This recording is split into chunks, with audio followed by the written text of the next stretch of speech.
सो पहला क्वेश्चन बड़ा बेसिक सा है, मैच द फॉलोइंग। पहले वाले कॉलम में क्या दिया हुआ है, कुछ लोकल विंड्स का नाम दिया हुआ है और सेकंड में जो रीजन है, जो एरिया है उसका नाम दिया है, तो आपको मैच करना है। ठीक है, तो पहला क्या है, चिनूक है, दूसरा सिरोक्को है, ब्रिकफिल्डर, मिस्ट्रल, और इधर दिया है USA, Australia, Europe and Africa. तो इसका जो आंसर होगा ये आंसर होगा। अब क्यों होगा उसको डिटेल्स में बात करते हैं। देखिए जो चिनूक है, चिनूक कहाँ बहता है, Chinook is hot and dry winds. क्या है, हॉट एंड ड्राई विंड्स। कहाँ बहता है, रॉकी माउंटेन। ये आप देख रहे हो रॉकी माउंटेन। रॉकी माउंटेन कहाँ है, नॉर्थ अमेरिका। ठीक है, अब होता क्या है, इसको स्नो ईटर भी कहते हैं। क्यों कहते हैं, क्योंकि ना ये स्नो मेल्ट कर देता है और स्नो मेल्ट करने की वजह से जो एनिमल रेयरिंग है और कल्टीवेशन ऑफ व्हीट है इसमें भी बहुत ज्यादा मददगार साबित होती है। होता ये है कि चिनूक विंड इधर से आती है, हवा बहती है। अब बहने की वजह से जितने ऊपर उठेगी, आप लोगों को पता है जब हवा ऊपर उठती है तो 6.5 डिग्री सेल्सियस टेम्परेचर डिक्रीज होती है। मतलब the temperature decreasing with increasing height या altitude is known as normal lapse rate. आपको ये पता है।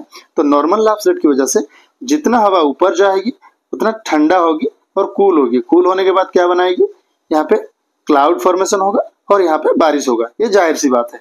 लेकिन इसका जो एक पार्ट इधर आ जाती है, मॉलिक्यूलर फ्रिक्शन की वजह से और टेम्परेचर फिर से बढ़ने की वजह से यहाँ पे जो स्नो होती है, इस स्नो को, चूंकि ये हवा फिर से गर्म होती है तो स्नो को मेल्ट कर देती है।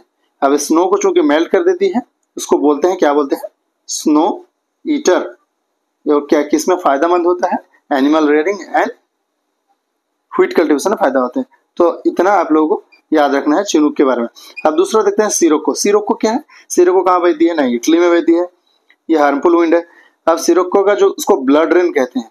क्यों ब्लड रेन कहते हैं, क्योंकि ये सपोज सहारा है। मैं आपको बड़ा सा मैप में दिखाता हूँ। वेट, ये सहारा एरिया है, आप लोग जानते हैं। अब यहाँ से जब ये चलती बहने लगती है, लो प्रेशर की वजह से हवा बहने लगती है। अब इस सहारा जो सैंड है, सैंड से बहुत सारे सैंड इकट्ठा करती है। अब सैंड का कलर चूंकि रेड है, क्योंकि आयरन ऑक्साइड वगैरह मिला होता है, रेड है। अब बाद में मेडिटेरियन सी से ये वाटर कलेक्ट करती है और इटली में बारिश करती है। इटली में बारिश करती है। तो ये जो आयरन ऑक्साइड यानी सैंड, रेड सैंड मिल जाती है और यहाँ से पानी कलेक्ट करती है। तो जहाँ गिराती है, बारिश होती है, वाटर ड्रॉपलेट जो होता है रेड हो जाता है। इसी को ब्लड रेन कहा जाता है। ये कहाँ पे है, इटली में।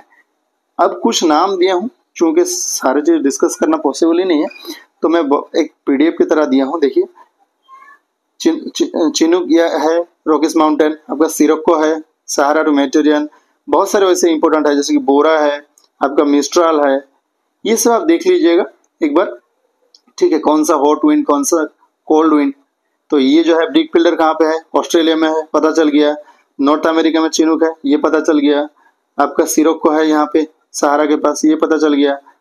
ठीक है, मिस्ट्रल यूरोप में है, ये पता चल गया। तो आंसर क्या होगा, ये ही होगा।